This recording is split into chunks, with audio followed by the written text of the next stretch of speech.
ሩትዬ ቀጥላበታለች አብርሽን ለማቃጠል። እንግዲህ ዛሬ ደግሞ ከደስታዋ ጋር እንግዲህ ዛሬ ደግሞ የራት ፕሮግራም አለን፣ አዲስ ነገር ይጠብቁን በማለት እንግዲህ ብቅ ብሏል ማለት ነው።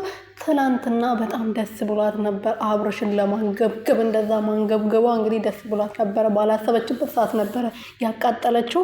እሱ እንደውም ስነስርዓት ያዥ ስነስርዓት ልመጂ ብሏት ነበረ። እሱ ስነስርዓት እንዳለው ማለት ነው። ከስንቱ ጋር እንዳልተለጣጠፈ ከስንቱ ጋር እንዳልተኛ ዛሬ ሩትዬ ከሌላ ወንድ ጋር ቢያት እንግዲህ እንደዛ እሳቱ ጎርሶ ነበረና ፊቱ በርበሬ ለብሶ ነበረ። ግን ደስ ይላል እናንተ ሰው ወንድ ልጅ እኮ የጣሉበት ሲያነሱበት አይወድምና እንደዛ ነበረ የሆነው። ትላንትም አብርሽም ሩትዬም ደግሞ እሱን ለማቃጠል እንደዚህ ቀጥላበታለች። ዛሬም ደግሞ በአማረ በደመቀ ሮማንቲክ በሆነ መጥቷል ማለት ነው ከደስታ ጋር።